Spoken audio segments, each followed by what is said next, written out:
Hello प्यारे बच्चों, welcome to Arihant Padhaku. I am your physics mentor Shailendra Pandey. तो जैसा कि मैंने आपसे कहा था, मिलते हैं अपने नेक्स्ट चैप्टर के वीडियो में। तो मैं आ गया हूं आप लोगों के लिए फिर से 30 क्वेश्चंस लेकर के चैप्टर नंबर 2, जिसका नाम है इलेक्ट्रोस्टैटिक पोटेंशियल एंड कैपेसिटेंस। तो आइए स्टार्ट करते हैं कुछ ऑब्जेक्टिव क्वेश्चंस के साथ कि आपके टर्म 1 एग्जामिनेशन में किस तरह के क्वेश्चंस आने वाले हैं। सबसे पहली बात यह है कि इस चैप्टर से बच्चों कोई भी टॉपिक हटाया नहीं गया है, तो कोई भी टॉपिक इस चैप्टर से रिलेटेड नहीं है। आप लोग को पूरा का पूरा चैप्टर पढ़ना है। आइए अपने फर्स्ट क्वेश्चन पर हम लोग बढ़ते हैं। सबसे पहला क्वेश्चन है, a unit charge is taken from one point to another over an equipotential surface. जी हाँ, इक्विपोटेंशियल सरफेस क्या होता है? कोई भी चार्ज के आसपास अगर हम लोग देखें कोई एक ऐसा सरफेस जिस पर पूरे सरफेस पर पोटेंशियल सेम हो, उसको हम लोग कहते हैं इक्विपोटेंशियल सरफेस। इसका मतलब किसी भी इक्विपोटेंशियल सरफेस पर हमारे पास कॉन्सेप्ट क्या है कि पोटेंशियल की वैल्यू प्यारे बच्चों कांस्टेंट होगी। और अगर पोटेंशियल की वैल्यू कांस्टेंट है, आप उस सरफेस पे चार्ज को कहीं भी घुमा दो, कहीं भी आप मूव करा दो, पोटेंशियल डिफरेंस दोनों पॉइंट्स के बीच का हमेशा जीरो होगा। और आप सबको पता है कि वर्क डन जो होता है वो potential difference per unit charge होता है। और अगर पोटेंशियल डिफरेंस ही जीरो है प्यारे बच्चों, तो ये वर्क डन भी जीरो हो जाएगा। आइए देखते हैं कौन सा ऑप्शन है जिसमें वर्क डन जीरो बोला जा रहा है। सो ऑप्शन नंबर 4 जिसमें बोला जा रहा है नो वर्क इज डन। तो यहां पर पहले क्वेश्चन का बहुत बढ़िया आंसर हम लोग के पास आ गया, that is answer number 4। Equipotential surface की प्रॉपर्टीज जरूर आप लोग पढ़िएगा, बहुत इंपॉर्टेंट होता है। आइए इसी पर बेस्ड एक बहुत बढ़िया सा क्वेश्चन मैं आपको और दिखाता हूं। इस क्वेश्चन में देखिए हमसे कहा गया है, equipotential surface are shown in the figure A and B. The field in figure A and figure B, option है A is uniform only, B is uniform only, A and B uniform, both are non uniform. कहने का मतलब एक figure ये है हमारे पास और एक फिगर ये है। हमसे कहा जा रहा है इन दोनों फिगर्स में इक्विपोटेंशियल सरफेसेस को ड्रॉ किया गया है। ठीक है, यहां पर देखिए ये जो इक्विपोटेंशियल सरफेस है वो प्लेनर है, मतलब प्लेन इक्विपोटेंशियल सरफेस है। और यहां पर जो है वो इक्विपोटेंशियल सरफेसेस कैसी हैं? स्फेरिकल सरफेसेस हैं। हमसे बोला जा रहा है दोनों में से किस जगह पर इलेक्ट्रिक फील्ड की जो वैल्यू है वो यूनिफॉर्म है, या दोनों में यूनिफॉर्म है या दोनों में नॉन यूनिफॉर्म है। आइए देखते हैं क्वेश्चन में। यहां पर देखिए साफ साफ ये है कि इलेक्ट्रिक फील्ड लाइंस जो है आपस में पैरेलल हैं। इस तरीके की पैरेलल इलेक्ट्रिक फील्ड लाइंस जो होती है प्यारे बच्चों, वो एक कांस्टेंट इलेक्ट्रिक फील्ड को रिप्रेजेंट करती है। ठीक है, और यहां पर जो इलेक्ट्रिक फील्ड लाइंस होंगी that will be something like this. इस तरीके की इलेक्ट्रिक फील्ड लाइंस होंगी इक्विपोटेंशियल सरफेसेस के, हमेशा परपेंडिकुलर होती है प्यारे बच्चों। और यहां पर कॉन्सेप्ट ये कहता है जैसे जैसे आप चार्ज से दूर जाते जाएंगे इलेक्ट्रिक फील्ड की जो वैल्यू है वो कम होती जाएगी, क्योंकि यहां पर इस तरीके के किसी भी पॉइंट चार्ज के लिए इलेक्ट्रिक फील्ड का जो कॉन्सेप्ट है वो कहता है E is proportional to 1/r²। मतलब चार्ज से दूर जाओगे तो इलेक्ट्रिक फील्ड कम होगा, और अगर इलेक्ट्रिक फील्ड कम हो रहा है इसका मतलब इलेक्ट्रिक फील्ड यूनिफॉर्म भाई साहब नहीं है। सो करेक्ट आंसर कौन सा है? A is uniform only. केवल ए वाले ऑप्शन में ही जो इलेक्ट्रिक फील्ड है, सिर्फ यही वाला इलेक्ट्रिक फील्ड यूनिफॉर्म है, इसमें जो इलेक्ट्रिक फील्ड है वो यूनिफॉर्म नहीं है। So correct option is A part. आइए नेक्स्ट क्वेश्चन पे चलते हैं। When the separation between two charges is increased the electric potential energy of the charges. कह रहे हैं कि अगर चार्ज के बीच का सेपरेशन हम बढ़ा दें तो उसकी इलेक्ट्रिक पोटेंशियल एनर्जी पर क्या प्रभाव पड़ेगा। आप में से मैक्सिमम बच्चे सोच रहे होंगे सर अगर आप डिस्टेंस को बढ़ा दोगे। इलेक्ट्रोस्टैटिक पोटेंशियल एनर्जी का फार्मूला होता है प्यारे बच्चों 1/4 pi epsilon not Q1 Q2 upon R। तो आप लोग सोच रहे होंगे सर अगर ये R बढ़ जाएगा तो ओवरऑल ये एनर्जी जो है वो डिक्रीज हो जाएगी और आप बी वाले ऑप्शन पर क्लिक कर दोगे। लेकिन प्यारे बच्चों आपका क्वेश्चन गलत हो जाएगा। आपको यही बात ध्यान देनी है कि इस फॉर्मूले में जब भी हम लोग बात करते हैं यहां पर चार्ज के नेचर का भी इफेक्ट होता है। अगर सोचो एक चार्ज पॉजिटिव हो दूसरा चार्ज निगेटिव हो, है ना, अगर एक पॉजिटिव है एक निगेटिव है, ऐसे केसेस में यहां पर जो पोटेंशियल एनर्जी है वो डिक्रीज भी हो सकती है, इंक्रीज भी हो सकती है। That depends on the nature of the charge. इसलिए करेक्ट आंसर यहां पर क्या है?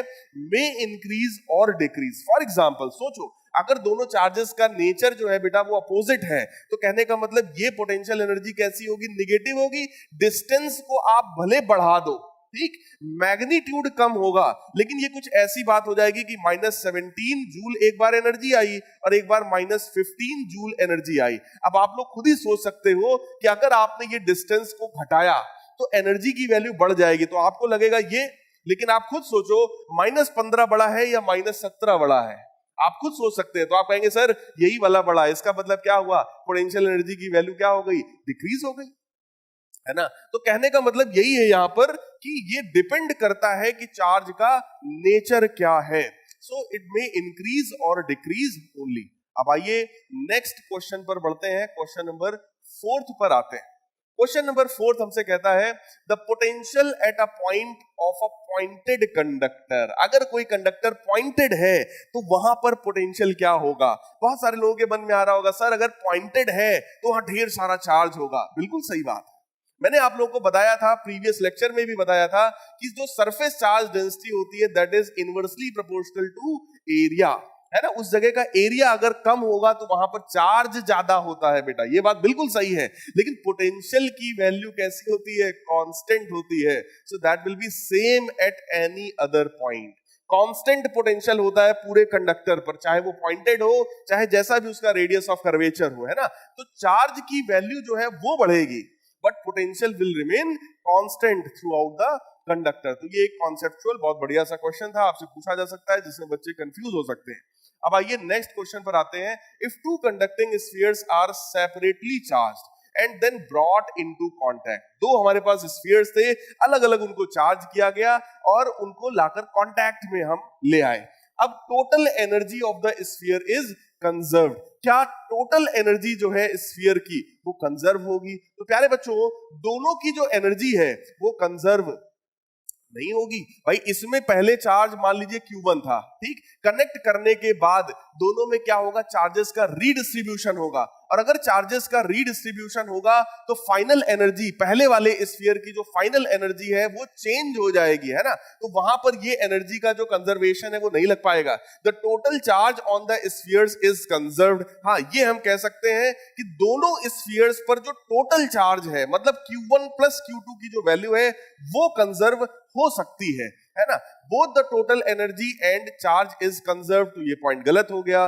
Final potential is always the mean of the original potential of the two spheres, तो ये भी पॉइंट जो है वो गलत हो गया, है ना। क्योंकि जो फाइनल पोटेंशियल होता है वो C1V1 plus C2V2 upon C1 plus C2, कुछ इस टाइप के फॉर्मूले को फॉलो करता है। और दूसरी बात ये भी है, आप सब ने रीडिस्ट्रीब्यूशन ऑफ चार्जेस पढ़ रखा है। जब भी आप कभी दो कंडक्टर्स को इस तरीके से कनेक्ट करोगे हमेशा वहां पर एनर्जी का लॉस होता है प्यारे बच्चों। तो कहने का मतलब यहां पर करेक्ट आंसर है हमारा बी पार्ट, ठीक, तो ये बी पार्ट है।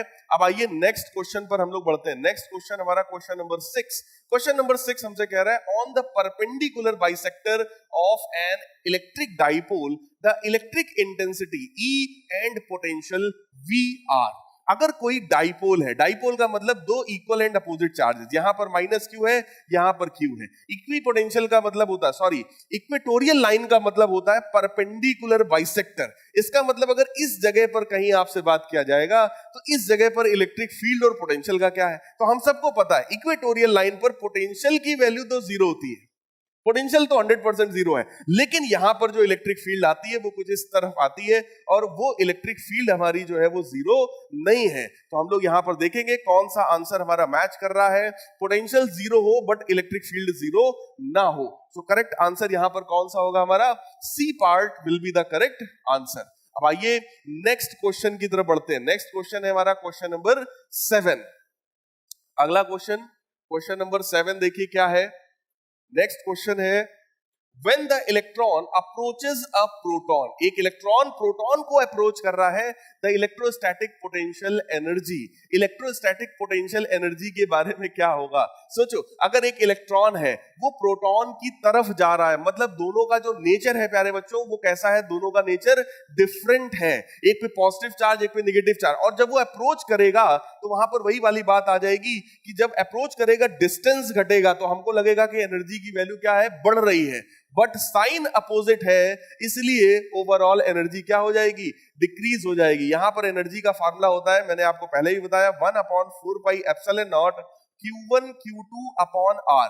ये डिस्टेंस हमसे बोला जा रहा है कि अप्रोच कर रहा है, मतलब ये डिस्टेंस घट रही है, ये घटेगी तो ओवरऑल आपको लगेगा कि एनर्जी बढ़ रही है, बट यहां पर माइनस साइन भी तो है।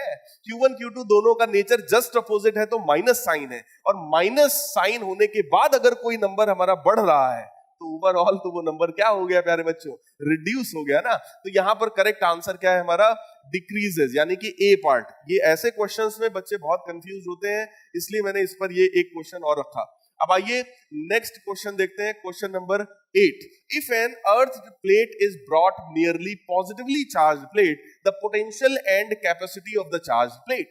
तो ये कॉन्सेप्ट ही होता है किसका, कैपेसिटर्स का, कि अगर एक प्लेट है, इस प्लेट पर मान लीजिए हमने पॉजिटिव चार्ज दे रखा है और इस प्लेट के कांटेक्ट में यानी कि इसके आसपास कोई दूसरा अर्थ प्लेट लेकर के आ रहे हैं, मतलब अर्थिंग हमने कर रखी है और इस प्लेट को हम लेकर के आ रहे हैं प्यारे बच्चों, तो यहां पर अपने आप नेगेटिव चार्ज इंड्यूस होता है और इसी सिस्टम को हम लोग कहते हैं पैरेलल प्लेट कैपेसिटर। और आप लोगों ने इसका कॉन्सेप्चुअल पार्ट बहुत ध्यान से अगर पढ़ा होगा तो आपको यह बात पता है कि दूसरा अनचार्ज्ड प्लेट लाने की वजह से पहले वाले प्लेट का जो पोटेंशियल है वो ओवरऑल रिड्यूस हो जाता है। तो पोटेंशियल की वैल्यू तो क्या होगी, घट जाएगी, लेकिन कैपेसिटेंस जो है, जो कैपेसिटी है वो इंक्रीज हो जाती है। इसीलिए ये सिस्टम पैरेलल प्लेट कैपेसिटर के रूप में कन्वर्ट हो जाता है। तो पोटेंशियल डिक्रीज होगा लेकिन कैपेसिटी जो है वो इंक्रीज होगी, इसलिए करेक्ट आंसर हमारा है बी पार्ट। अब आइए अपने नेक्स्ट क्वेश्चन की तरफ बढ़ते हैं। नेक्स्ट क्वेश्चन हमारा है क्वेश्चन नंबर 9। क्वेश्चन नंबर 9 बहुत बढ़िया क्वेश्चन दिखाई पड़ रहा है। इस क्वेश्चन में कहा जा रहा है an electron of mass m, एक इलेक्ट्रॉन है जिसका मास m है, चार्ज e के बराबर है, is accelerated from rest through a potential difference v in vacuum, the final speed will be. तो जरा सोचिए, अगर कोई इलेक्ट्रॉन है और वो एक्सेलरेट कर रहा है v पोटेंशियल के थ्रू, तो उसकी एनर्जी कितनी हो गई, E इंटू वी के बराबर। और यही एनर्जी प्यारे बच्चों हाफ mv स्क्वायर के बराबर हो जाएगी। क्यों? क्योंकि इनिशियली वो कहां पर था, वो रेस्ट में था, तो इनिशियल तो कोई एनर्जी थी नहीं। इसका मतलब ये जो भी एनर्जी मिली है वो सब किस में चली जाएगी, काइनेटिक एनर्जी में चली जाएगी। और यहां से अगर हम लोग वेलोसिटी की बात करें तो दैट विल बी 2ev/m। अब आइए देखते हैं कौन सा आंसर है, that is answer number A part. So A is the correct answer. यहां पर देखिए इसी चीज को मैंने आपको लिख करके भी बता दिया है कि यहां पर हमारा करेक्ट आंसर ए आने वाला है। अब आइए नेक्स्ट क्वेश्चन, क्वेश्चन नंबर 10 पर आते हैं। क्वेश्चन नंबर 10 हमसे कह रहा है identify the correct order in which gain in kinetic energy increases in the following cases. मतलब काइनेटिक एनर्जी में जो गेन हो रहा है वो इनमें से किसमें, इंक्रीजिंग और डिक्रीजिंग ऑर्डर में हमको बताना है। तो हमको करेक्ट ऑर्डर देखना है भाई, गेन का करेक्ट ऑर्डर देखना है। ठीक है, आइए देखते हैं। गेन इन काइनेटिक एनर्जी अभी मैंने आपको समझाया कि that will be equal to E into V, मतलब चार्ज इंटू पोटेंशियल डिफरेंस के बराबर हो जाएगा ये काइनेटिक एनर्जी, जो कि हाफ mv स्क्वायर था। अब आइए सोचते हैं, अगर हम लोग बात कर रहे हैं किसी अल्फा पार्टिकल की, तो कोई भी अल्फा पार्टिकल जो होता है प्यारे बच्चों, that is doubly ionized helium ion. तो ये जो हीलियम होता है ना He2 4, अगर इसी पर हम लोग दो पॉजिटिव चार्ज लगा दें, मतलब इसके दोनों इलेक्ट्रॉन्स अगर हम निकाल दें, तो ये He++ जो होता है यही हमारा अल्फा पार्टिकल कहलाता है। मतलब इस पर चार्ज कितना है, दो इलेक्ट्रॉन के बराबर चार्ज होता है इसके ऊपर, वो भी पॉजिटिव चार्ज होता है। ठीक, तो दो चार्ज का मैग्नीट्यूड है 2e और 2 वोल्ट का पोटेंशियल है, तो आप लोग देख सकते हैं यहां पर एनर्जी कितनी आ जाएगी, 4 इलेक्ट्रॉन वोल्ट, है ना। तो यहां पर एनर्जी फर्स्ट पार्ट में आने वाली है 4 इलेक्ट्रॉन वोल्ट। अब आते हैं सेकंड में, देखते हैं क्या है। Proton is accelerated through a potential of 2 volt, तो यहां पर हो जाएगा 2 इलेक्ट्रॉन वोल्ट। ऐसे ही थर्ड पर देखते हैं ड्यूट्रॉन। ड्यूट्रॉन क्या होता है प्यारे बच्चों, 1h2 हाइड्रोजन जो होता है उसके 3 आइसोटोप्स होते हैं, है ना, 3 आइसोटोप्स होते हैं। ठीक, तो 1h1, 1h2 और 1h3। तो यहां पर आप सब लोग ध्यान से देख सकते हैं, जो ड्यूट्रॉन होता है वो दूसरा वाला आइसोटोप है, मतलब 1h2, लेकिन इसमें भी एक ही प्रोटॉन है, मतलब इसमें भी जो चार्ज है वो 1e के बराबर ही है। तो यहां पर कितना हो जाएगा, 3 इलेक्ट्रॉन वोल्ट।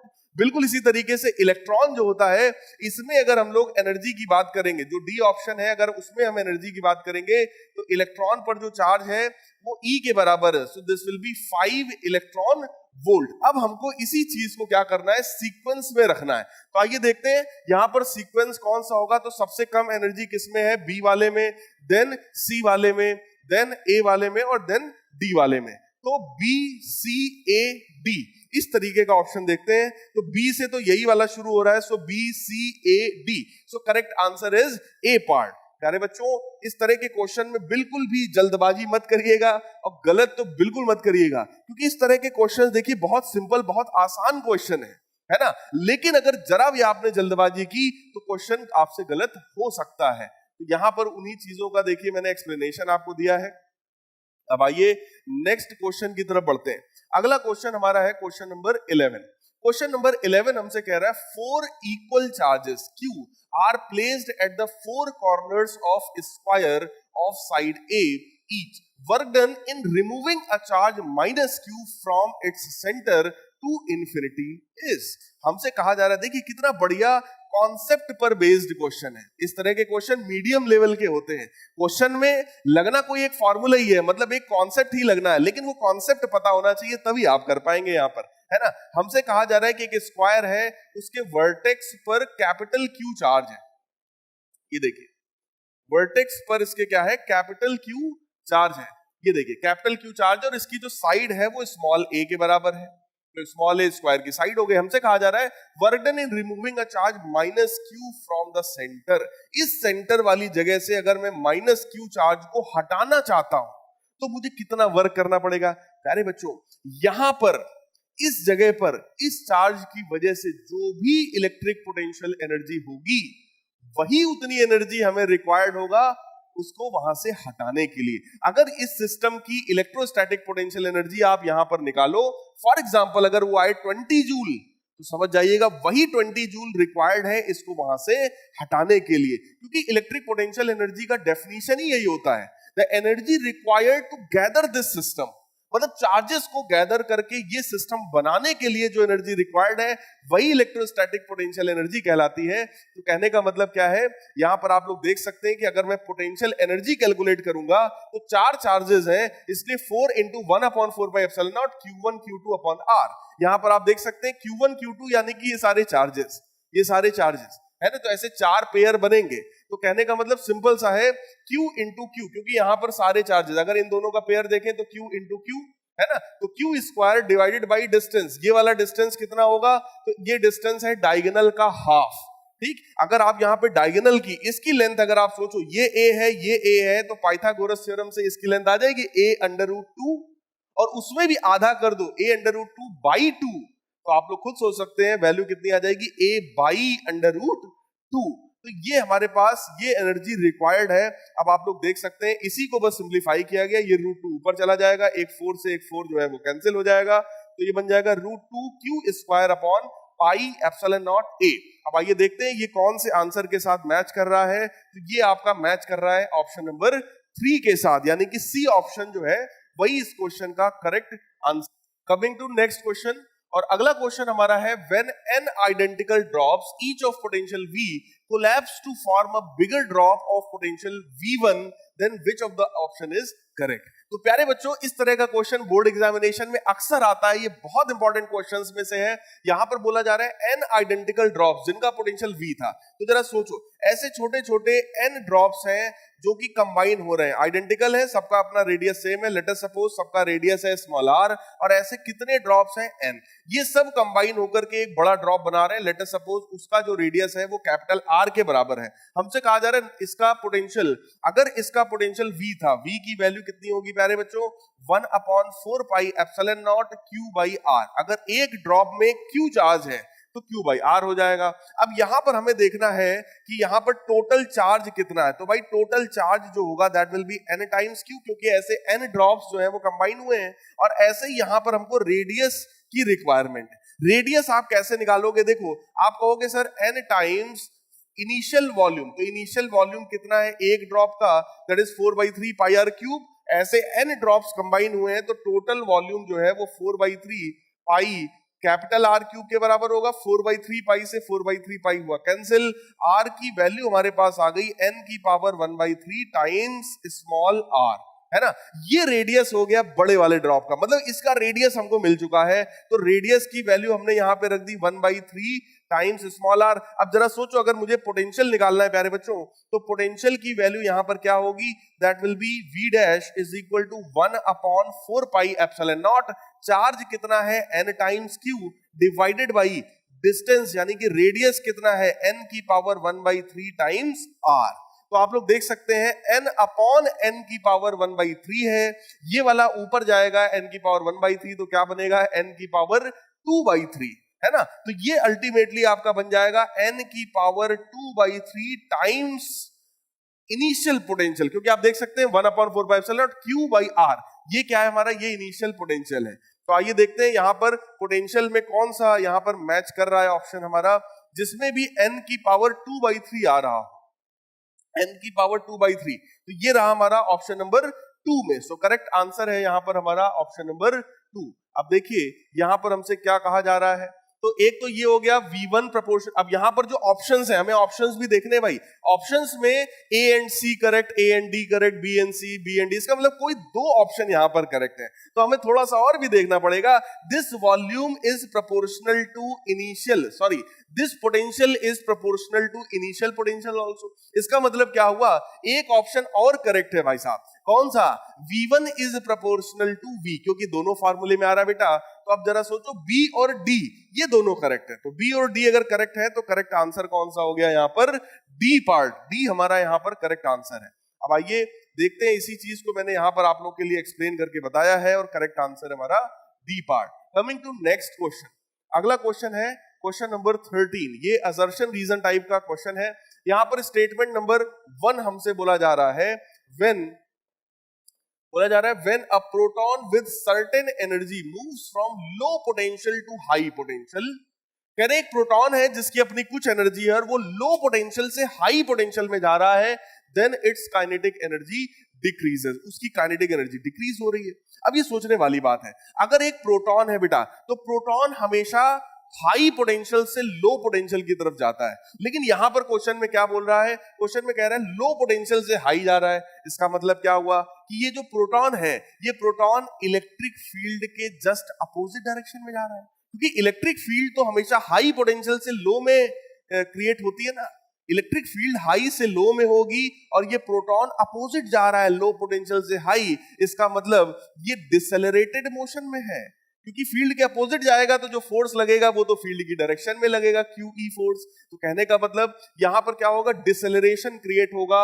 उसकी जो वेलोसिटी है वो लगातार घटेगी, इसका मतलब काइनेटिक एनर्जी घटेगी। तो पहला स्टेटमेंट तो सही है। Statement number 2, the direction of the electric field is opposite to the potential gradient, ये इनके कहने का मतलब है E is equal to minus dV over dr। तो बिल्कुल सही बात है, यहीं से हमको पता चलता है कि इलेक्ट्रिक फील्ड लाइंस उसी डायरेक्शन में फ्लो करती हैं जिस डायरेक्शन में पोटेंशियल की वैल्यू घट रही हो, मतलब electric field lines high potential से लो पोटेंशियल में फ्लो करती है। तो बिल्कुल करेक्ट बात है, इसका मतलब यहां पर जो फर्स्ट ऑप्शन है हमारा वही सही है। स्टेटमेंट 1 भी करेक्ट है, स्टेटमेंट 2 भी करेक्ट है, और जो स्टेटमेंट 2 है वो स्टेटमेंट 1 का करेक्ट एक्सप्लेनेशन है। तो करेक्ट आंसर यहां पर हो गया हमारा ए पार्ट। इसी चीज को देखिए यहां पर एक्सप्लेन किया गया है। अब आइए नेक्स्ट क्वेश्चन की तरफ बढ़ते हैं, और हमारा अगला क्वेश्चन भी असर्शन रीजन है। उस क्वेश्चन में देखिए क्या कहा जा रहा है, statement 1, electric potential at any point on the equatorial line of electric dipole is 0। कह रहे हैं कि जो पोटेंशियल है वो इक्वेटोरियल लाइन पर किसी भी पॉइंट पर पोटेंशियल की वैल्यू 0 होती है। तो बिल्कुल सही बात है, अगर आप इक्वेटोरियल लाइन पे बात कर रहे हो, मतलब आप परपेंडिकुलर बाइसेक्टर पे बात कर रहे हो, तो अगर एक चार्ज ये है माइनस Q चार्ज, ये वाला चार्ज प्लस Q चार्ज है, और आप इस लाइन पर बात करोगे, तो आप सोचो इस लाइन पे अगर ये पॉइंट है, तो ये वाले चार्ज से डिस्टेंस r, और इस वाले पॉइंट पर इस वाले चार्ज से भी डिस्टेंस r, दोनों का जो डिस्टेंस है वो सेम होता है बेटा। चार्ज का नेचर अपोजिट है, क्योंकि डाइपोल है, इसलिए पोटेंशियल की वैल्यू हमेशा वहां पर 0 होती है। बिल्कुल सही बात है। Statement number 2, electric potential is scalar, तो इलेक्ट्रिक पोटेंशियल स्केलर भी होता है, ये भी बात सही है, लेकिन दोनों का कोई आपस में लेना देना नहीं होता है, इसलिए करेक्ट आंसर यहां पर कौन सा है हमारा, करेक्ट आंसर जो है हमारा वो बी पार्ट है ना। आइए आगे बढ़ते हैं, नेक्स्ट क्या है, स्टेटमेंट 1 हमको इस वाले असर्शन रीजन में कहा जा रहा है, when charge is shared between two conductors then there is no loss of charge but there is loss of electrostatic energy। बिल्कुल करेक्ट है, अगर हम दो कंडक्टर्स हैं, उनको अगर हमने कांटेक्ट करा रखा है या एक कंडक्टिंग वायर से जोड़ रखा है, तो वहां पर रीडिस्ट्रीब्यूशन ऑफ चार्ज होता है, चार्जेस का रीडिस्ट्रीब्यूशन होता है। पॉजिटिव चार्ज हाई पोटेंशियल से लो पोटेंशियल वाले स्फीयर पे जाता है, लेकिन वहां पे ओवरऑल एनर्जी का लॉस होता है ना। तो चार्ज का तो कंजर्वेशन है, चार्ज तो कांस्टेंट है कि टोटल जितना चार्ज पहले था उतना ही रहेगा, हालांकि एक कंडक्टर से दूसरे कंडक्टर में से ट्रांसफर होगा, लेकिन चार्ज का लॉस नहीं हुआ। लॉस किसका हो रहा है? एनर्जी का लॉस हो रहा है। ठीक, अब आते हैं statement number 2, the law of conservation of energy fails. तो ये गलत है। Law of conservation of energy जो है वो हमारा फेल नहीं हो रहा है, इसलिए यहां पर स्टेटमेंट नंबर 1 ट्रू है, लेकिन स्टेटमेंट नंबर 2 जो है वो फॉल्स है। ठीक है, अब आइए आगे बढ़ रहे हैं हम लोग नेक्स्ट क्वेश्चन की तरफ। नेक्स्ट क्वेश्चन क्या है हमारा? नेक्स्ट है द कंडेंसर स्टोर्स। कंडेंसर का मतलब प्यारे बच्चों क्या है? कंडेंसर का मतलब होता है कैपेसिटर। कैपेसिटर को ही कंडेंसर भी कहा जाता है, इसीलिए मैंने ये क्वेश्चन रखा है। कई बार बच्चे कंडेंसर देख करके कंफ्यूज हो जाते हैं।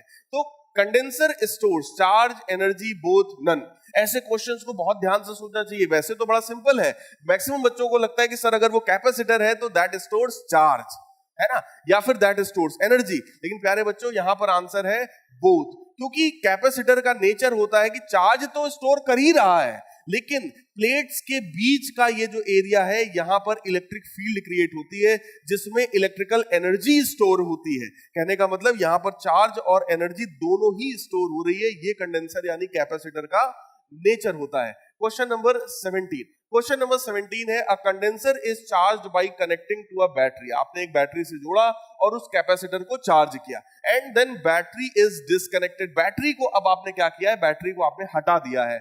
If a dielectric slab is introduced between the plates, अगर प्लेट्स के बीच में कोई एक डाइइलेक्ट्रिक स्लैब अगर आप इंट्रोड्यूस करते हो तो क्या होगा? पोटेंशियल घटेगा, कैपेसिटी घटेगी, पोटेंशियल बढ़ेगा या चार्ज बढ़ जाएगा। तो भाई साहब अगर आपने कैपेसिटर को पहले चार्ज किया, सोचना, और फिर आपने बैटरी को हटा दिया, तो बेटा बैटरी क्या करती है? बैटरी कांस्टेंट पोटेंशियल मेंटेन कर रही थी। आपने जैसे ही बैटरी को हटाया कुछ समय बाद अपने आप पोटेंशियल की वैल्यू क्या होने लगेगी? कम होने लगेगी। ठीक, कैपेसिटेंस बढ़ जाएगा। डाइइलेक्ट्रिक इंसर्ट करने से कैपेसिटेंस हमेशा बढ़ता है, क्योंकि पैरेलल प्लेट कैपेसिटर की अगर मैं बात करूं तो उसके कैपेसिटेंस का फॉर्मूला होता है epsilon not a by D. लेकिन अगर आपने डाइइलेक्ट्रिक इंसर्ट किया तो ये तुरंत के टाइम्स हो जाता है। इसका मतलब ये कैपेसिटी बढ़ेगी। ठीक, पोटेंशियल बढ़ नहीं सकता क्योंकि तुमने बैटरी को हटा दिया है। इसका मतलब करेक्ट आंसर क्या हुआ? ये पोटेंशियल ही डिक्रीज हो जाएगा, चार्ज इंक्रीजेस। तो ऐसा नहीं होता है, चार्ज पर कुछ नहीं, चार्ज इंड्यूस होगा, है ना। तो करेक्ट आंसर यहां पर कौन सा हो गया? Potential decreases. बैटरी हटा दिया, वहीं से हमको समझ में आ गया था कि पोटेंशियल की वैल्यू जो है वो डिक्रीज होने वाली है। अब आइए नेक्स्ट क्वेश्चन पर बढ़ते हैं। नेक्स्ट क्वेश्चन है two conductors when connected by a wire charge flows if they have. दो कंडक्टर्स हैं, आपने एक वायर से उनको जोड़ रखा है, चार्ज कब फ्लो होगा? तो भाई साहब चार्ज तभी फ्लो होगा जब दोनों के बीच में पोटेंशियल का डिफरेंस हो। मैंने अभी आपको थोड़ी देर पहले ही बोल दिया था इसी वीडियो में कि पॉजिटिव चार्ज हमेशा हाई पोटेंशियल से लो पोटेंशियल की तरफ जाता है। इसका मतलब प्यारे बच्चों पोटेंशियल में डिफरेंस तो होना चाहिए। इसका मतलब करेक्ट आंसर यहां पर क्या हुआ हमारा? B part, B is the correct answer. अब आइए नेक्स्ट क्वेश्चन पर बढ़ते हैं। अगला क्वेश्चन हमारा है the potential at the origin is zero. Origin पर पोटेंशियल की वैल्यू जीरो है, अच्छी बात है। Due to the electric field 20 i cap plus 30 j cap. इसका मतलब हमारे पास इलेक्ट्रिक फील्ड की वैल्यू है 20 आई कैप वेक्टर फॉर्म में गिवन है plus 30 j cap. The potential at a point P, P point पर हमको पोटेंशियल चाहिए जिसकी वैल्यू है 2 मीटर 2 मीटर। यहां पर हमको पोटेंशियल की वैल्यू चाहिए। अब ये पोटेंशियल कितना होगा? तो जरा सोचो, अगर आप पोटेंशियल निकालना चाहते हो, हम सबको पता है V is equal to E is equal to V by R होता है। ठीक, वेक्टर के फॉर्म में अगर हम लिखेंगे तो पोटेंशियल जो होता है वो electric field dot are vector के इक्वल होता है। लेकिन एक बात यहां ध्यान रखनी है, इस फॉर्मूले में हमेशा क्या होता है? माइनस का साइन। तो यहां पर भी प्यारे बच्चों माइनस का साइन मत भूलिएगा, वरना ये कॉन्सेप्ट आपका गलत हो जाएगा। इसका मतलब पोटेंशियल जो है वो minus times electric field dot position vector, है ना। तो ये जो पॉइंट है इसका पोजीशन वेक्टर अगर आप निकालोगे तो that is very simple, 2i cap plus 2j cap. आपके पास इलेक्ट्रिक फील्ड भी है, आपके पास ये डिस्टेंस भी है। तो यहां पर आप लोग बताइए मुझे कि पोटेंशियल की वैल्यू कितनी आएगी? पोटेंशियल की वैल्यू आ जाएगी 20 इंटू 2, यहां पर 30 इंटू 2, तो ये कितना हो जाएगा? 40, ये कितना हो जाएगा? 60। 40 प्लस 60 कितना हुआ? 100, और माइनस और लगा हुआ है। इसका मतलब आंसर क्या होना चाहिए हमारा? Minus 100। So correct answer here is C part. C is the correct answer. तो ये देखिए, अब आते हैं हम लोग अपने अगले क्वेश्चन पर। अगला क्वेश्चन हमारा है क्वेश्चन नंबर 20। क्वेश्चन नंबर 20 ये है, when two charged conductors are connected in parallel, पहला ऑप्शन है the electrical energy of the system is conserved. अगर हमने दो कंडेंसर्स को पैरेलल में कनेक्ट किया है तो उसकी जो इलेक्ट्रिकल एनर्जी है सिस्टम की वो कंजर्व्ड होती है। दूसरा है total charge of the system is conserved, total charge conserved होता है। Both charge and energy is conserved, neither charge nor electrical energy is conserved. अगर आपने पैरेलल में जोड़ रखा है तो चार्जेस का रीडिस्ट्रीब्यूशन होगा, मतलब Q चार्ज अगर आएगा तो Q1 ऊपर जाएगा, Q2 नीचे जाएगा, मतलब पैरेलल में कनेक्टेड है। लेकिन अगर हम लोग बात करते हैं उसकी एनर्जी का, तो पूरे सिस्टम की जो एनर्जी होती है प्यारे बच्चों, that energy will be conserved. वो एनर्जी जो है वो कंजर्व्ड है। अगर आप ध्यान से सोचो, एक ये देखिए, एक ये कैपेसिटर है और एक कैपेसिटर ये है, दोनों को हमने पैरेलल में जोड़ रखा है। यहां से Q चार्ज जाएगा, इस पे गया Q1, इस पे गया Q2, तो होगा क्या, टोटल एनर्जी जो है, इसकी एनर्जी हाफ C1V1 स्क्वायर, इसकी एनर्जी हाफ C2V2 स्क्वायर। हालांकि दोनों का पोटेंशियल सेम होगा क्योंकि पैरेलल में है, तो एनर्जी तो कंजर्व्ड है। साथ ही साथ यहां पर अगर ध्यान से हम देखें तो ये Q1 प्लस Q2 भी Q के बराबर होता है प्यारे बच्चों। इसका मतलब यहां पर चार्ज भी हमारा कंजर्व है, तो चार्ज भी कंजर्व हो गया, साथ ही साथ पोटेंशियल एनर्जी जो है, सॉरी इलेक्ट्रिक पोटेंशियल जो है वो भी कंजर्व हो गया। अब आइए क्वेश्चन नंबर 21 की तरफ बढ़ते हैं। When a dielectric matter is introduced between the plates of parallel plate capacitor, the capacity becomes, capacity कितनी हो जाएगी, K times 1 by K square times K square times या 1 by K टाइम। कह रहे डाइलेक्ट्रिक मटेरियल को आपने plates के बीच में इंसर्ट किया है, तो कैपेसिटेंस जो होता है वो तुरंत K टाइम्स हो जाएगा बेटा, सीधे सीधे। मैंने अभी आपको बताया था कैपेसिटेंस, किसी भी पैरेलल प्लेट कैपेसिटर का कैपेसिटेंस होता है एप्सिलॉन नॉट A/D, और आपने डाइलेक्ट्रिक इंसर्ट किया वो तुरंत ही K टाइम्स हो जाएगा। अब आते हैं अपने अगले क्वेश्चन पर। नेक्स्ट क्वेश्चन हमारा है, a parallel plate condenser of area A has charge Q, then force on each plate is, हर एक प्लेट पर कितना फोर्स लग रहा होगा। तो जरा सोचो, एक प्लेट ये है, दूसरा प्लेट ये है, तो यहां पर होता क्या है कि जो हर एक प्लेट है, ये दोनों ही प्लेट एक दूसरे की इलेक्ट्रिक फील्ड में रखे हैं, उसी की वजह से यहां पर फोर्स लगता है ना। तो अगर आप ध्यान से देखो, ये एक प्लेट है और एक ये दूसरा प्लेट है, इस वाले पर मान लेते हैं Q चार्ज है, इस पर माइनस Q चार्ज है। इस प्लेट की वजह से यहां पर कुछ ना कुछ इलेक्ट्रिक फील्ड होगा। किसी भी शीट की वजह से, अगर आप किसी भी प्लेट या शीट की वजह से इलेक्ट्रिक फील्ड निकालोगे तो that will B sigma by 2 epsilon not. तो सिग्मा बाई 2 एप्सिलॉन नॉट ये तो है इलेक्ट्रिक फील्ड की वैल्यू। अब इसी में अगर हम चार्ज का मल्टीप्लाई करेंगे तो ये हो जाएगा बेटा force. This is the value of force. और सिग्मा मतलब सरफेस चार्ज डेंसिटी, वो खुद Q बाई A के बराबर होता है। सो Q by 2 epsilon not A multiplied by K Q, तो ये बन जाएगा तुम्हारा Q square upon 2 epsilon not A। तो देखते हैं यहां पर करेक्ट आंसर कौन सा है। करेक्ट आंसर है हमारा C पार्ट, है ना। कहने का मतलब C is the correct answer. अब आइए देखते हैं नेक्स्ट क्वेश्चन की तरफ बढ़ते हैं। अगला क्वेश्चन हमारा क्या है, अगला क्वेश्चन है क्वेश्चन नंबर 23, जिसमें फिर से हमारे पास 4 स्टेटमेंट है। Statement number 1, the strength of the electric field in the charged and isolated capacitor is decreased when dielectric slab is inserted. अगर हम कैपेसिटर के बीच में, प्लेट्स के बीच में अगर हम कोई एक डाइलेक्ट्रिक अगर हम इंसर्ट करते हैं तो कह रहे हैं electric field in the charged and isolated capacitor is decrease. Electric field की वैल्यू डिक्रीज हो जाती है। बिल्कुल सही है। जैसे ही आप कोई डाइलेक्ट्रिक इंसर्ट करते हो, जरा सोचो डाइलेक्ट्रिक की सरफेस पर भी तो चार्जेस इंड्यूस होते हैं। उन चार्जेस की वजह से जो इलेक्ट्रिक फील्ड होती है वो ओरिजिनल इलेक्ट्रिक फील्ड के जस्ट अपोजिट होती है। अगर मैं आपको याद दिलाऊं तो जरा सोचो, एक प्लेट बेटा ये है जिस पर पॉजिटिव चार्ज है, ये दूसरा प्लेट है जिस पर नेगेटिव चार्ज है। तो ओरिजिनल फील्ड जो हमारी है वो लेफ्ट से राइट की तरफ है, मतलब पॉजिटिव से नेगेटिव की तरफ है। अब हमने क्या किया, हमने यहां पर एक डाइलेक्ट्रिक इंसर्ट किया। जैसे ही आप डाइलेक्ट्रिक इंसर्ट करते हो उसकी इस सरफेस पे नेगेटिव चार्ज आता है और इस वाली सरफेस पर पॉजिटिव चार्ज आता है। इसकी वजह से अगर आप ध्यान से सोचो तो एक अंदर भी इलेक्ट्रिक फील्ड क्रिएट हो जाती है, that is from right to left. तो ये दोनों ही इलेक्ट्रिक फील्ड्स एक दूसरे का अपोज करती हैं। इसका मतलब क्या हो गया कि पहला स्टेटमेंट बिल्कुल सही है कि अगर वो अपोज करेंगी तो ओवरऑल जो इलेक्ट्रिक फील्ड है वो डिक्रीज हो जाएगा। Statement number 2, When dielectric slab is inserted between the plates of a charged capacitor, electric field is generated due to induced charge opposite to the external field. तो बिल्कुल सही बात है भाई, ये यहाँ पर इस तरीके का फील्ड जनरेट होता है जो कि ओरिजिनल फील्ड के अपोजिट होता है। तो पहला स्टेटमेंट और दूसरा स्टेटमेंट बिल्कुल रिलेटेड है और सही भी है, इसलिए यहां पर करेक्ट आंसर कौन सा हो गया, ए पार्ट। स्टेटमेंट 1 भी करेक्ट है, 2 भी करेक्ट है और जो 2 है वो 1 का करेक्ट एक्सप्लेनेशन भी है। ठीक है, अब आइए नेक्स्ट क्वेश्चन की तरफ बढ़ते हैं। सो नेक्स्ट क्वेश्चन हमारा है क्वेश्चन नंबर 24। क्वेश्चन नंबर 24 देखिए क्या है। अगेन 2 स्टेटमेंट हमारे पास, आइए देखते हैं इसमें क्या कहा गया है। स्टेटमेंट नंबर 1 है when a charged capacitor is discharge through resistor. एक चार्ज्ड कैपेसिटर को हमने डिस्चार्ज किया है रेजिस्टर से कनेक्ट करके, heat is produced in the resistor. तो बिल्कुल सही बात है, रेजिस्टर जहां भी होगा वो हीट ही प्रोड्यूस करता है और ओवरऑल एनर्जी का लॉस कराता है। फिर statement number 2, in charging a capacitor energy is stored in the capacitor. जब भी हम किसी कैपेसिटर की चार्जिंग करते हैं तो उसमें एनर्जी स्टोर होती है, ये भी बात बिल्कुल करेक्ट है। लेकिन दोनों स्टेटमेंट्स का आपस में कोई लेना देना नहीं है, मतलब कोई कनेक्शन नहीं है। इसका मतलब करेक्ट आंसर यहाँ पे कौन सा हुआ, बी पार्ट यहाँ पर करेक्ट आंसर हो गया। अब आइए नेक्स्ट क्वेश्चन की तरफ बढ़ते हैं। नेक्स्ट क्वेश्चन हमारा है क्वेश्चन नंबर 25। एक बढ़िया क्वेश्चन दिखाई पड़ रहा है। 2 positive charges of 10 microcoulomb and 8 microcoulomb are separated by 10 centimeter, 10 centimetre की डिस्टेंस में रखे हुए हैं अपार्ट इन द एयर।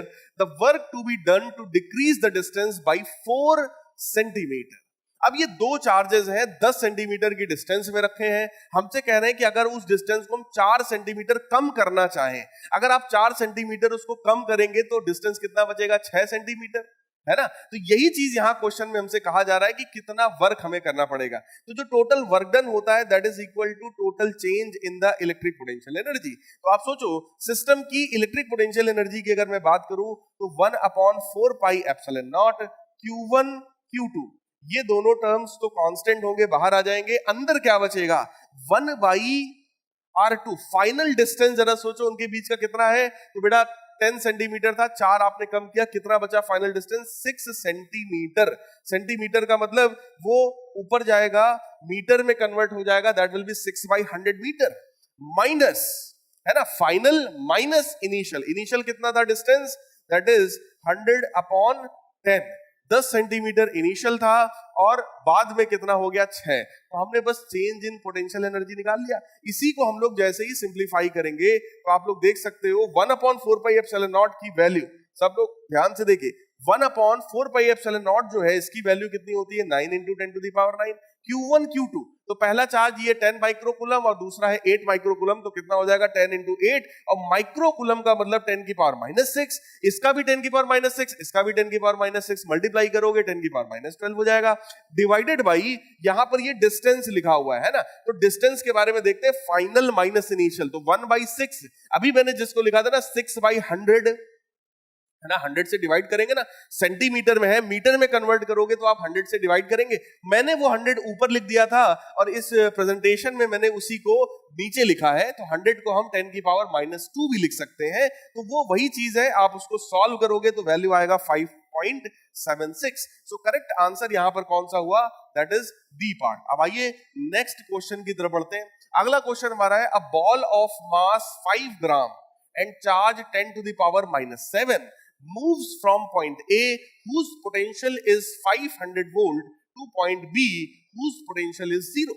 इसका मतलब 2 पॉइंट्स के बीच का पोटेंशियल डिफरेंस कितना है, 500 volt. The velocity of the ball at point B if the velocity of the ball at point A is 0। A point से B पॉइंट तक बॉल जा रहा है, ठीक है, दोनों के बीच का पोटेंशियल डिफरेंस हमको पता है कितना, 500 वोल्ट। हमको चार्ज की वैल्यू दी है, मास भी गिवन है, वेलोसिटी हमको गिवन है, ए पॉइंट पर वेलोसिटी 0 है, बी पॉइंट पर वेलोसिटी पूछी जा रही है। तो सीधी सी बात है कि भाई जितना हमें वर्क करना पड़ रहा है that is equal to change in kinetic energy, और यही होता है हमारा वर्क एनर्जी थ्योरम, है ना। तो देखिए गाइस, बी पॉइंट की वेलोसिटी हमने लिख दिया, ए की 0 है तो ए पॉइंट पर काइनेटिक एनर्जी 0 हो जाएगा। अब सिंपल वर्क डन बेटा निकालना है, तो वर्क डन हम लोग बहुत सिंपली निकाल सकते हैं, that is charge multiplied by potential difference. तो चार्ज हमको पता है 10⁻⁻⁷ 7 और दोनों पॉइंट्स के बीच का पोटेंशियल डिफरेंस प्यारे बच्चों कितना है 500 volt, that is equal to half into mv square. Mass कितना है 5 ग्राम। इस ग्राम को हम लोग कन्वर्ट कर लेंगे केजी में by dividing 1000 into velocity at point B square.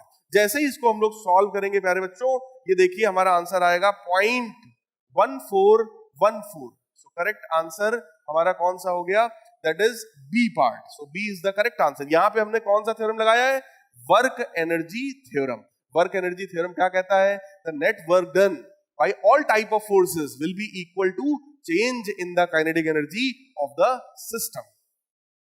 अब आइए नेक्स्ट है हमारा क्वेश्चन नंबर 27। क्वेश्चन नंबर 27 में हमसे कहा जा रहा है, बहुत बढ़िया क्वेश्चन है, देखिएगा। When a dielectric slab of thickness 4 centimetre is introduced between plates of the parallel plate capacitor, जिसको कंडेंसर लिखा हुआ है, it is found the distance between the plate has to be increased by 3 centimetre to restore the capacity to original value. The dielectric constant of the slab is.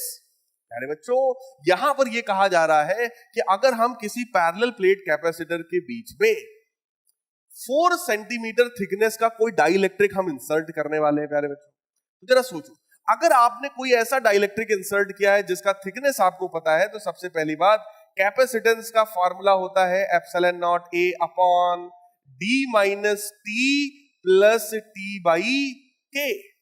और insert करने के पहले का जो कैपेसिटेंस है, इसको सी डैश बोल दे रहा हूं, इंसर्ट करने के पहले का capacitance epsilon not a by D. तो ये कैपेसिटेंस पहले का है और ये कैपेसिटेंस इंसर्ट करने के बाद का है। लेकिन हमसे क्या कहा जा रहा है कि जैसे ही आपने इसको इंट्रोड्यूस किया है, it is found that distance between the plates has to be increased by 3 centimetre. Distance को हमें 3 सेंटीमीटर बढ़ाना पड़ेगा। मतलब बाद वाले इस केस में ये जो डिस्टेंस है, इसको हमें 3 सेंटीमीटर बढ़ाना पड़ेगा। तो डिस्टेंस की जगह क्या हो जाएगा, d+3। ठीक, अब हमसे कहा जा रहा है to restore the capacity to original value. मतलब क्या है कि ये फाइनल कैपेसिटी, मतलब कैपेसिटेंस इनिशियल कैपेसिटेंस के बराबर है प्यारे बच्चों। जैसे ही आप बराबर करोगे, अगर मैं इन दोनों को बराबर कर दूं, बहुत ध्यान से सब लोग देखिएगा, एप्सिलॉन नॉट ए से एप्सिलॉन नॉट ए कैंसिल हो जाएगा, है ना। तो ये नीचे वाला जो डिनोमिनेटर है, बस यही दोनों बचेंगे, तो ये दोनों आपस में क्या होंगे, बराबर होंगे। तो d is equal to d+3 minus t plus T by K. ये बचेगा, d से d भी आपका हो जाएगा कैंसिल। थिकनेस की वैल्यू हमें कितनी गिवन है, 4 सेंटीमीटर। तो थिकनेस की जगह हम लोग रख देंगे 4 सेंटीमीटर।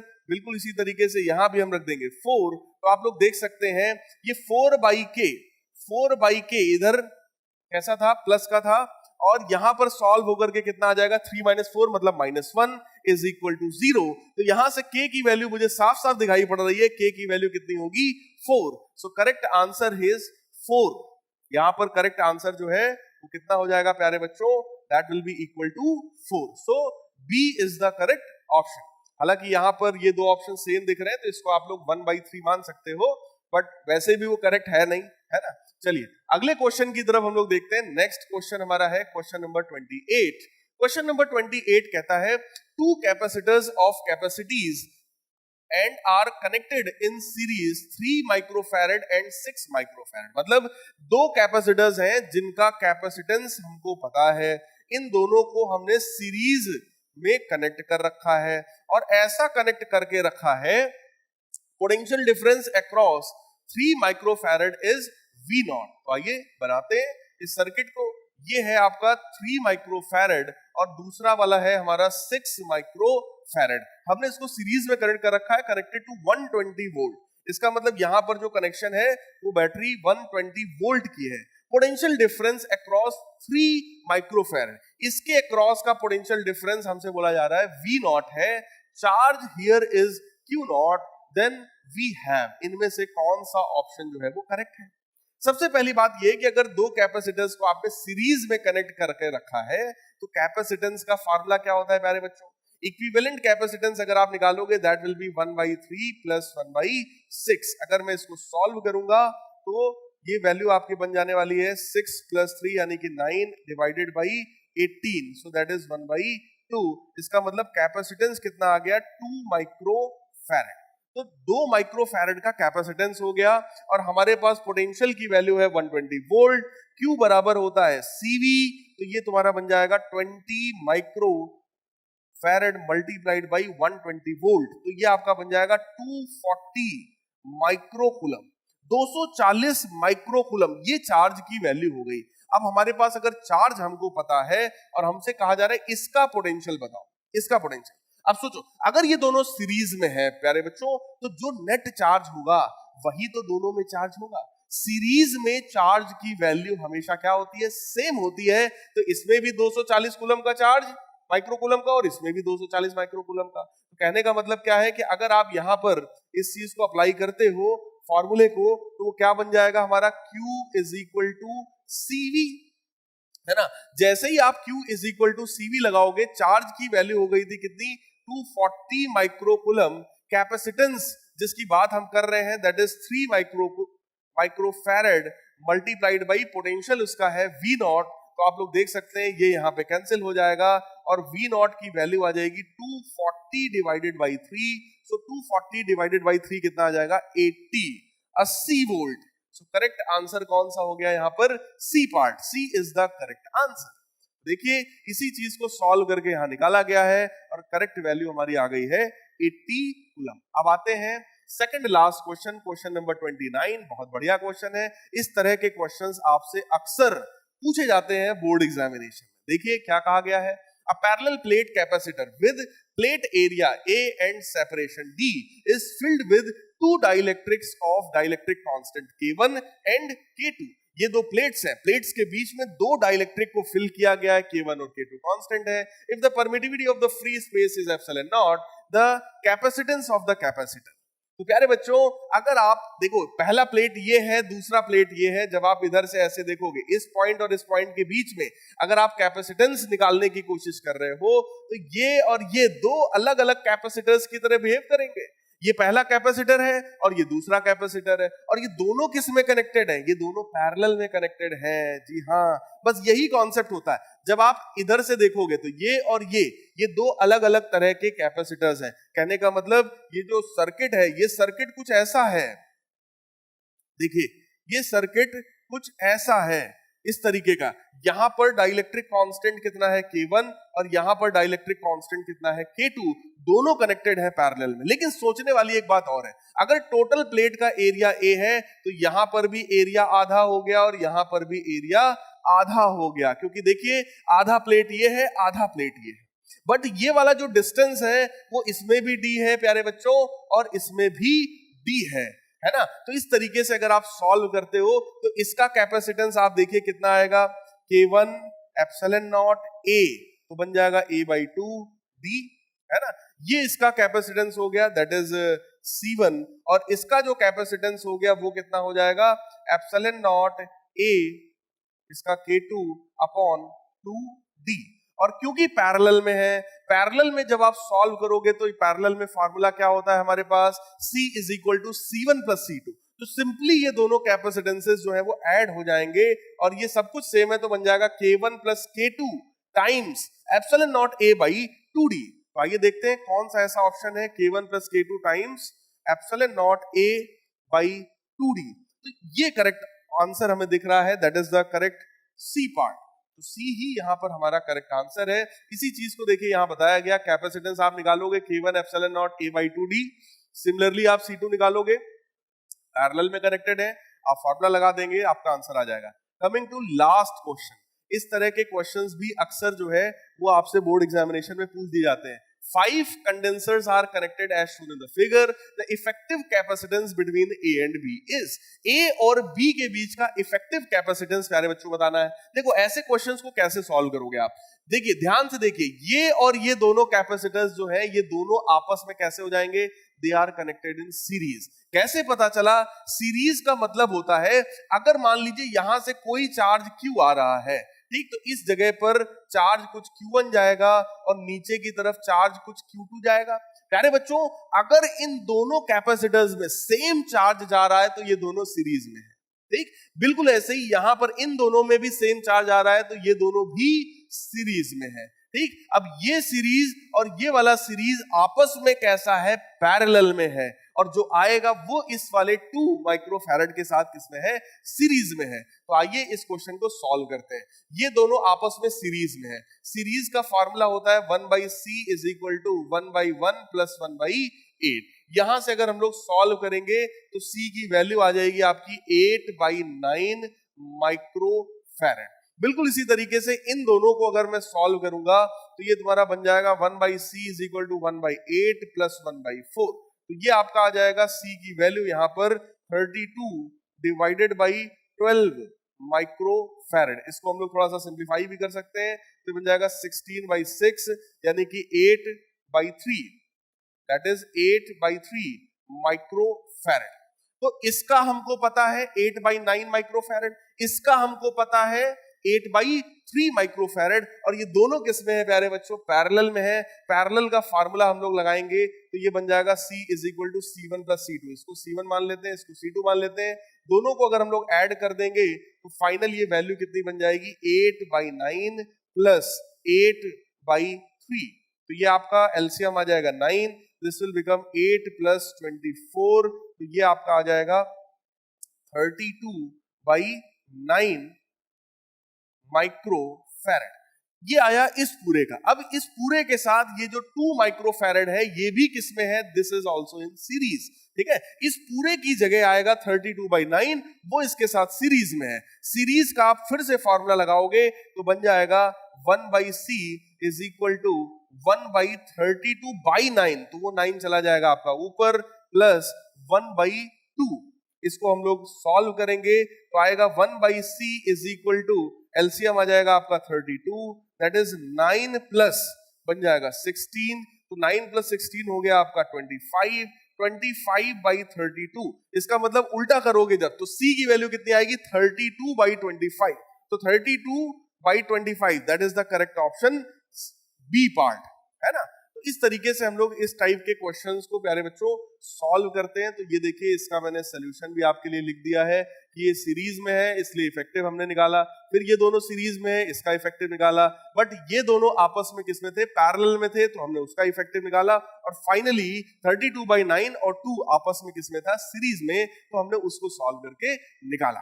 तो प्यारे बच्चों, मैंने आपको 30 क्वेश्चंस इस सेकंड चैप्टर के भी मैंने प्रैक्टिस करा दिए हैं। आप सभी लोग इस वीडियो के डिस्क्रिप्शन में चेक करिएगा, आपको एक लिंक मिलेगा जिसको क्लिक करने पर आपको कुछ केस स्टडीज के क्वेश्चंस भी मिलेंगे। तो आप लोग उस फाइल को डाउनलोड करिए, उसको ढेर सारे प्रैक्टिस करिए, और इन क्वेश्चंस में भी अगर कोई डाउट आता है तो तुरंत इस वीडियो पर कमेंट करिए। मिलते हैं नेक्स्ट क्लास में अपने नेक्स्ट चैप्टर के साथ। Thank you guys.